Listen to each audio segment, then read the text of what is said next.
जब वे गरीब लोगों के मध्य होते तो अत्यधिक प्रसन्न दिखाई देते।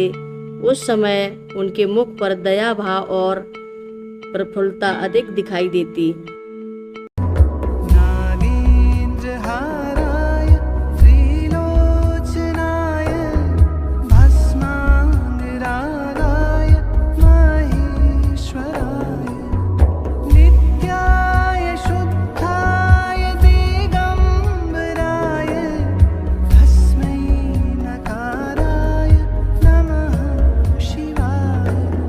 रक्षा सूत्र चैनल पर सभी भक्तों का स्वागत है। हम सभी भक्तों को महाराज जी की अद्भुत पावन कथाएं सुनाने जा रहे हैं।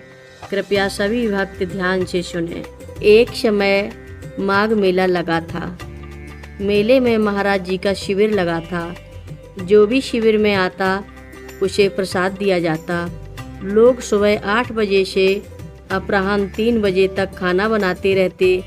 एक बहुत ही धनवान व्यक्ति महाराज जी के पास आया तो महाराज जी उसे देखते ही आपे से बाहर हो गए। बोले, यहाँ से चला जा, हम तेरा मुंह नहीं देखना चाहते, निकल जा, तू चला जा यहाँ से। देखिए महाराज जी, मैं भंडारे में 2 बोरा आटा गरीबों को बांटने के लिए लाया हूँ, कृपा कर स्वीकार कर लें।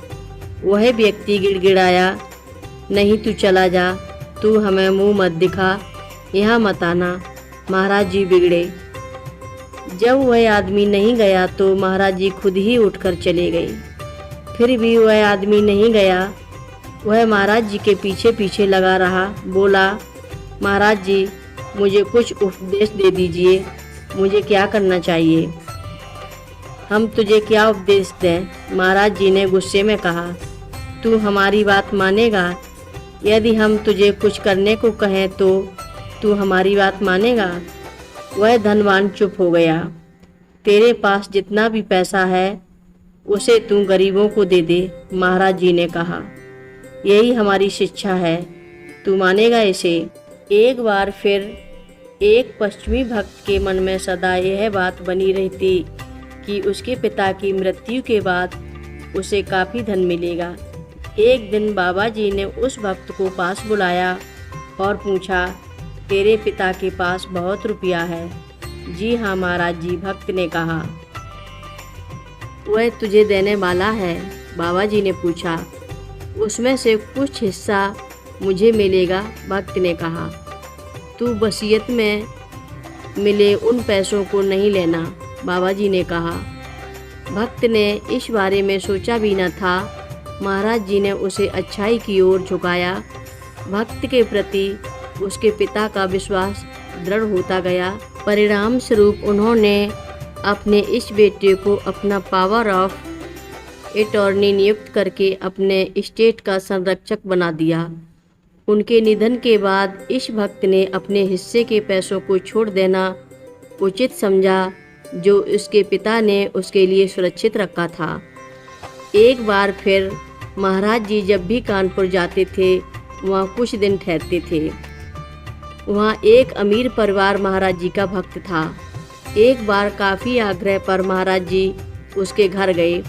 वे अपने कई भक्तों के साथ थे। परिवार वालों ने पूजा की, फिर कई तरह के व्यंजन तैयार कर महाराज जी की सेवा में अर्पित किए।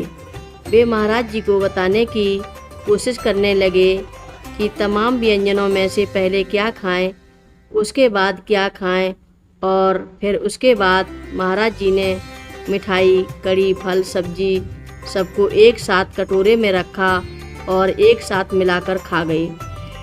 खा चुकने के बाद उन्होंने सेठ के ड्राइवर को बुलाया और गाड़ी में बैठकर चले गए। यही ड्राइवर उन्हें अमरकंटक तक ले गया था। महाराज जी ने ड्राइवर से कहा, अब हम तेरे घर चलेंगे। वह ड्राइवर एक मलिन बस्ती की झोपड़ी में रहता था। उसे सहसा महाराज जी पर विश्वास नहीं हो रहा था, परंतु वे हट कर रहे थे। उसके घर पहुंचकर महाराज जी ने कहा, हमें भूख लगी है, हमारे लिए खाना ला। गरीबी के कारण उसके घर में कुछ भी नहीं था। परिवार के लोग खाना खा चुके थे, फिर से रोटी बनाने में समय लगता। महाराज जी बोले, वहाँ पर डिब्बे में गुड़ रखा है, वही ला। ड्राइवर उसी जगह पर गया, उसे गुड़ का डब्बा मिल गया। महाराज जी ने उसे बड़े स्वाद से खाया।